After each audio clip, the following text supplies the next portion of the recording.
La question de la soumission. La femme doit-elle se soumettre à son homme? Que dit la spiritualité à propos de la relation qui devrait régner entre l'homme et la femme en ce qui concerne la soumission? Isnum, que la paix soit.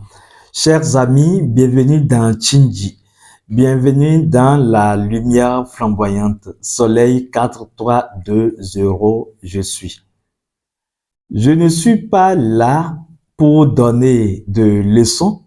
Je ne suis pas un faiseur de morale, mais nous pouvons répondre aux questions de la société justement en suivant les circonvolutions des lois et principes divins, en voyant comment la chose se fait déjà naturellement, parce que l'être humain ou bien le couple que vous formez, le couple de madame et de monsieur, ou le foyer avec les enfants, alors pour correspondre à la trinité de la création, n'est pas extérieur à la nature. Et donc, quand la nature a déjà une certaine façon de faire fonctionner les choses, cette façon de fonctionner de la nature se répète naturellement dans chaque compartiment de la nature et donc dans tout foyer, dans tout mariage. Alors, la question se pose véritablement parce que vous allez me demander pourquoi je souris ou je ris. Justement parce que il est souvent fréquent d'entendre dire nos ancêtres ont toujours fait comme cela. Nos ancêtres ont toujours tapé les femmes. Et donc, non, excusez-moi, bon, peut-être c'est un peu trop dire.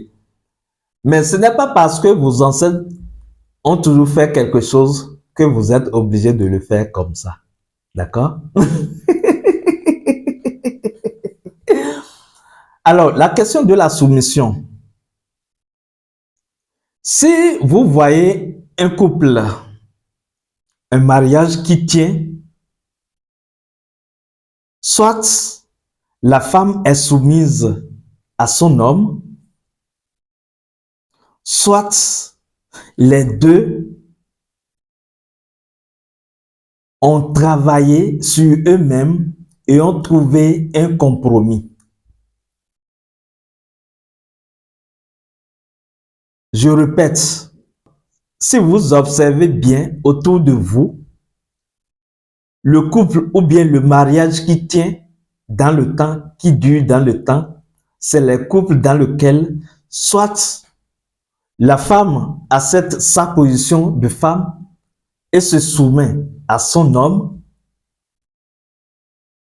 soit les deux ont compris une chose formidable, c'est qu'ils ont pu trouver un compromis. Et quand est-ce que l'on peut trouver le compromis? D'abord, quand est-ce que la femme se soumet naturellement à son homme? C'est quand cela respecte la configuration divine. Et suivez-moi bien, parce que celui à qui appartient l'épouse est l'époux. Est-ce que vous comprenez cette expression? Celui à qui appartient l'épouse est l'époux. Mais pourquoi on nous dit ça? Puisque nous savons naturellement que l'épouse appartient à l'époux.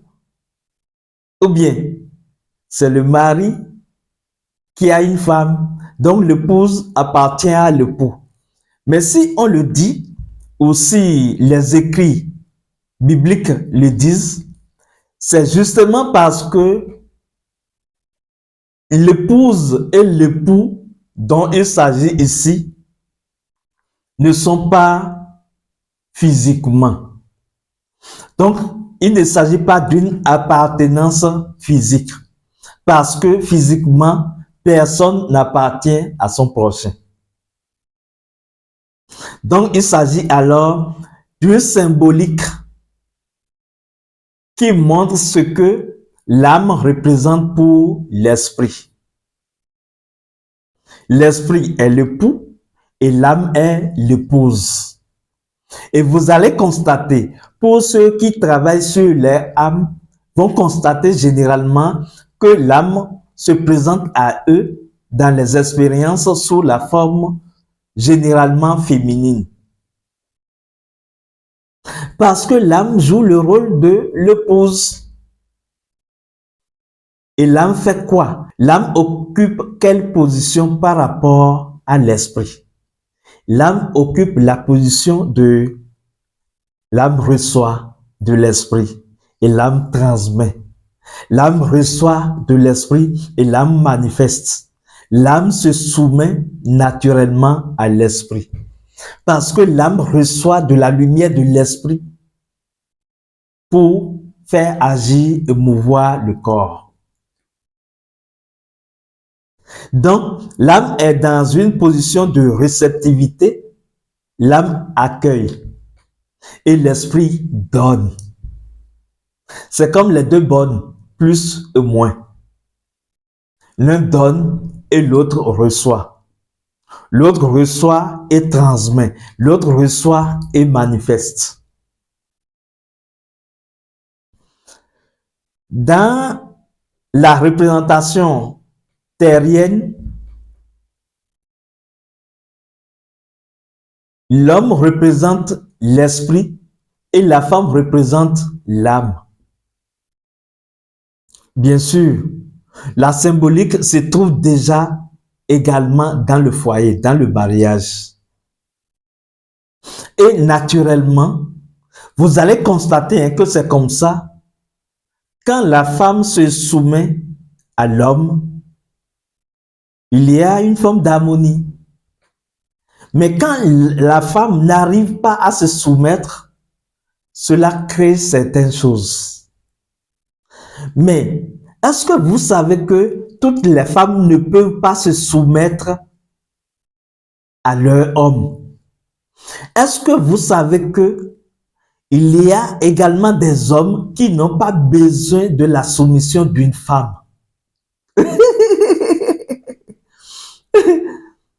Et oui, parce que vous devez étudier votre couple. Vous devez consulter le passé ou l'histoire d'âme de votre couple, de votre mariage. Et c'est comme ça que vous pouvez vous rendre compte que le rôle que votre femme a joué dans cette incarnation pour vous, en tant que votre femme, ce n'est pas dans une position de soumission. Bien sûr, il y a des cas comme ça, où quand on consulte, on révèle les choses et les gens disent, oui, effectivement, c'est comme ça que ça se passe chez nous. Ma femme ne veut pas être femme. Oui, votre femme ne veut pas être femme justement parce que l'histoire passée entre vous deux n'a pas une mémoire de femme pour lui.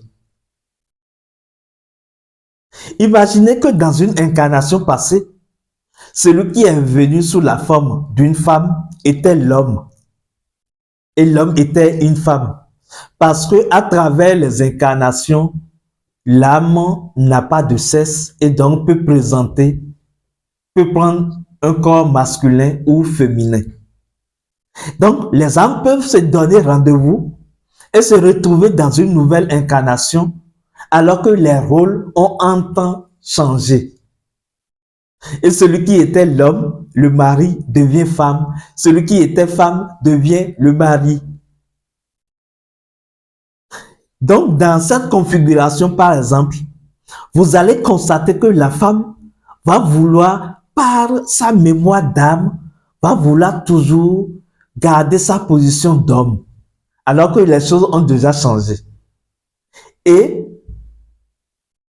l'homme, ayant oublié, va vouloir faire l'homme, alors que dans leur énergie, il est femme.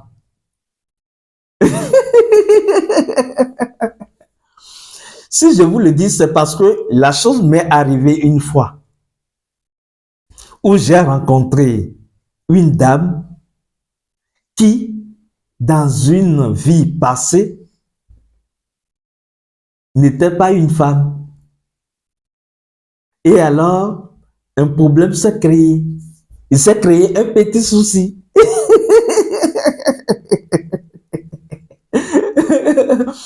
Donc, si par exemple, vous rencontrez un partenaire qui n'avait pas porté le même sexe dans une ou dans l'incarnation passée, par exemple, ou bien dans une incarnation qui détermine sa présente incarnation, c'est normal que votre partenaire ne corresponde pas à ce que vous voulez. C'est pour ça que il faut étudier son couple.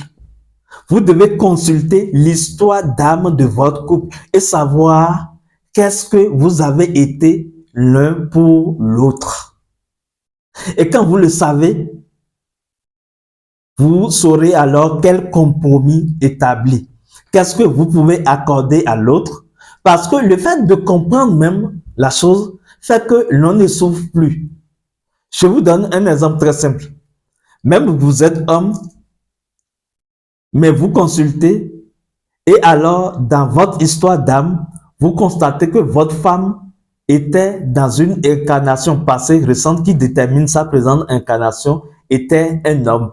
Peut-être qu'il était votre ami, homme, dans une autre incarnation. Et vous les deux, vous étiez hommes. Et vous renaissez maintenant dans la présente incarnation. Vous vous revoyez en tant celui qui était homme est devenu une femme. Et donc, du fait que vous avez ce lien d'amitié entre vous deux, vous décidez de continuer et de consommer alors le fruit de votre amitié en amour. Et donc, vous vous retrouvez dans un mariage. Et vous allez dire que vous avez épousé une femme. Mais dans l'énergie de cette dame, alors, se trouve potentiellement forte l'énergie d'un homme. À un moment donné, il peut vous dire qu'aujourd'hui, c'est lui qui va vous baiser.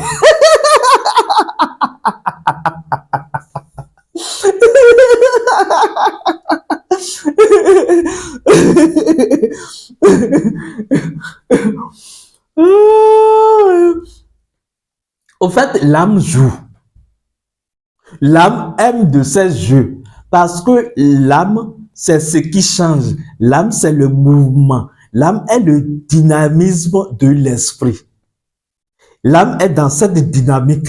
Donc, l'âme change les formes, prend de forme. C'est d'ailleurs pour cela que l'âme est la magie. L'âme accomplit de la magie. Parce que la magie, c'est ce qui change les formes. C'est ce qui se transforme. C'est ce qui se meut et qui peut se réadapter, se transformer, présenter une nouvelle facette. Et donc, supposons un cas comme ça.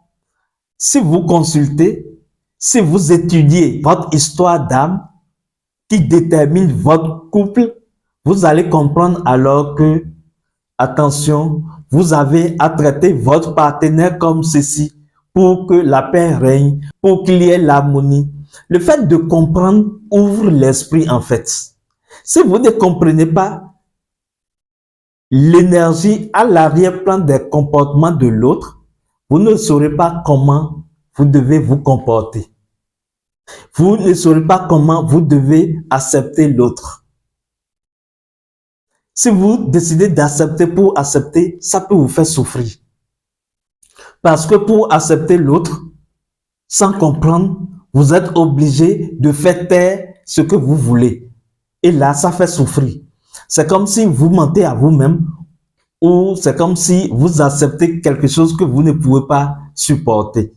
C'est pour ça que la connaissance fait la lumière de la conscience. Donc, quand vous comprenez et vous savez que l'autre a potentiellement de l'énergie masculine assez prononcée dans son énergie alors qu'il est femme, vous saurez alors que à des moments donnés, vous allez lui laisser faire l'homme d'une certaine façon. Et là, la paix, l'équilibre, l'harmonie règnent dans votre couple. Mais tant que vous n'étudiez pas votre histoire d'âme, tant que vous n'arrivez pas à déterminer pourquoi vous vous êtes retrouvés dans cette incarnation en tant que mari et femme, vous allez vous dire que l'autre se soumette. Alors qu'il y a des âmes qui ne sont pas appelées à se soumettre.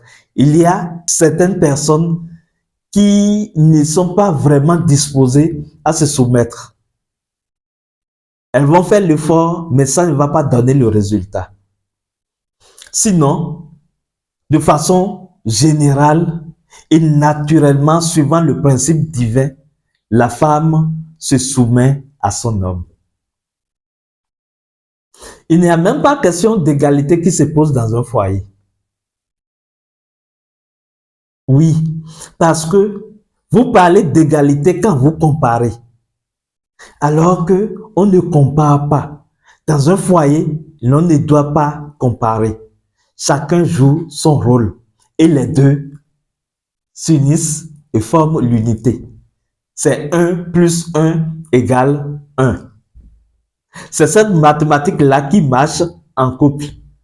C'est une mathématique métaphysique qui veut que l'unité s'ajoute à l'unité. Ce n'est pas demi-demi. Hein. Si vous êtes déséquilibré et que vous restez ensemble, vous allez former un déséquilibré. D'accord? Donc, vous êtes équilibré, c'est-à-dire vous comprenez pourquoi vous venez vous mettre ensemble et alors, vous n'allez même pas parler d'égalité où on parle d'égalité de sexe, égalité de genre ou quoi, des expressions bizarres comme ça.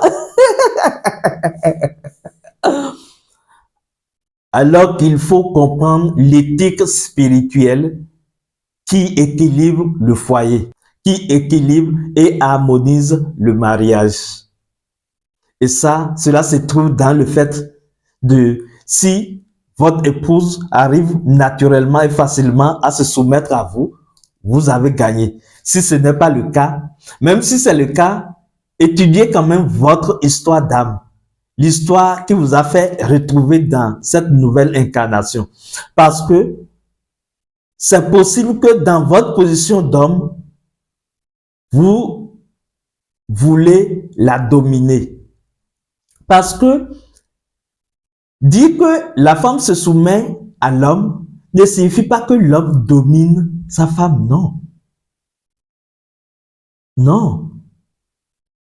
On dit que la femme se soumet à son homme et l'homme témoigne de l'amour et de l'affection, du respect pour sa femme. Et le fait de témoigner du respect, de l'amour, de l'affection, c'est également se soumettre d'une certaine façon. C'est se soumettre à l'amour qu'on a pour l'autre. Vous voyez donc, c'est possible également que dans certains couples, l'homme soit le macho, il cherche à dominer sa femme, alors que la loi ne l'autorise pas à dominer. Donc, quand vous étudiez votre histoire d'âme qui vous a fait retourner dans cette incarnation comme mari et femme, vous allez comprendre que, attention, je ne dois pas dominer l'autre. Il faut que je cherche à équilibrer en moi-même ce penchant de dominateur. C'est très bien de se fouiller. Le chemin spirituel, c'est un cheminement très agréable parce que c'est le chemin de prise en charge de soi. Et celui qui se prend en charge pose son attention et sa conscience sur les moindres détails de son existence. Et alors, il constate que, attention, j'ai tel comportement, il faut que je rééquilibre ceci. Il faut que je cherche à remodeler ceci. Vous voyez, sans ça, sans une étude de soi, le jeu de la vie de couple devient difficile et compliqué. Avec une certaine autosuffisance, avec de l'égocentrisme où on se voit déjà parfait,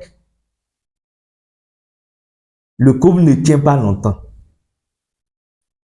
parce que c'est très difficile que deux êtres qui ont des histoires d'incarnation différentes et qui ont eu d'éducation différentes se mettent ensemble et restent ensemble des années et des années.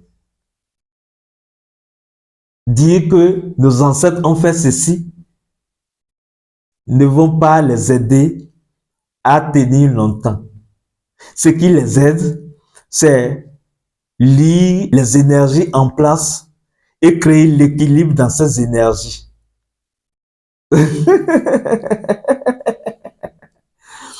Soleil 4, 3, 2, 0. Je suis l'aigle royal.